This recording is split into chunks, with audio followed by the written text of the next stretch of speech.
আসসালামু আলাইকুম রহমতুল্লাহি বারাকাত। আপনাদের সামনে একটি ভিডিও নিয়ে আসছি। এটি হচ্ছে যে শাক চাষ করার বিভিন্ন প্রকার পদ্ধতি এবং অল্প জায়গাতে অধিক বীজ বপন এবং অধিক শাক উৎপাদনের জন্য একটি ভিডিও। আমার এখানে দেখতে পাচ্ছেন যে এখানে যে শাকগুলো রয়েছে এগুলো হচ্ছে পাট শাক। এই পাট শাক আমরা এখানে পরীক্ষামূলক কিছু বীজ বপন করেছি। তো এখানে এই আপনারা দেখতে পাচ্ছেন অনেক ঘন বা অনেক বেশি চারা বা বীজ বপন করা হয়েছে এখানে। তো এখানে শতাংশ হারে আমরা বা 10 থেকে আমরা 3 কেজি বীজ বপন করেছি। এই হারে আমরা বীজ দিয়েছি এবং এই শাকগুলো অনেক সুন্দরভাবেই বেড়ে উঠেছে।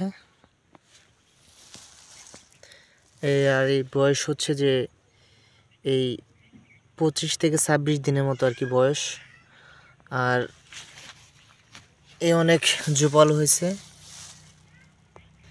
আর এখানে যারা আপনারা এই অতিরিক্ত বা বেশি করে বীজ বপন করবেন, অবশ্যই আপনারা দুই পদ্ধতিতে আপনারা বীজ বপন করতে পারেন। এখানে এই বীজগুলো বপন করেছে হচ্ছে শুকনো মাটির ভিতরে। শুকনো মাটি বলতে আপনারা এই একটা হচ্ছে যে কাদা, এখানে যে শাকটা বপন করছে এটা হচ্ছে কাদা মাটির ভিতরে বপন করেছিলাম। কিন্তু কাদা মাটিতে বপন করার কৌশলে বা এই বপন করার পদ্ধতিতে আপনারা যদি বপন করেন তাহলে বীজগুলো যদি মাটির উপরে বেসে যায় তাহলে হয়তো পচে যাবে বা নষ্ট হয়ে যাবে। আরেকটা হচ্ছে শুকনো মাটি। শুকনো মাটিতে বলতে পর্যাপ্ত পরিমাণ মাফিক আর কি এই মাটিতে যদি রস থাকে বা পানি থাকে সবচেয়ে ভালো হয়।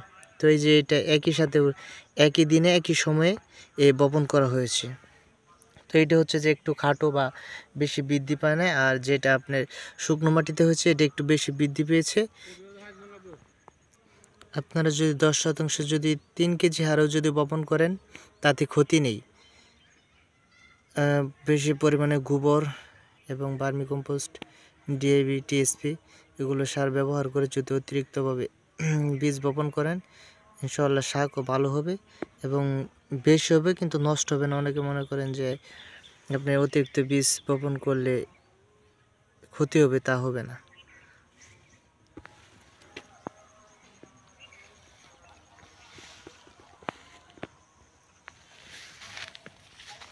এখানে দেখতে পাচ্ছেন একটি প্লট, এটা হচ্ছে যে ধনেপাতা। ধনেপাতা আমরা যে পদ্ধতিতে আপনার অল্প জায়গাতে অধিক উৎপাদন আশা করেন বা অল্প জায়গাতে যদি অধিক আপনি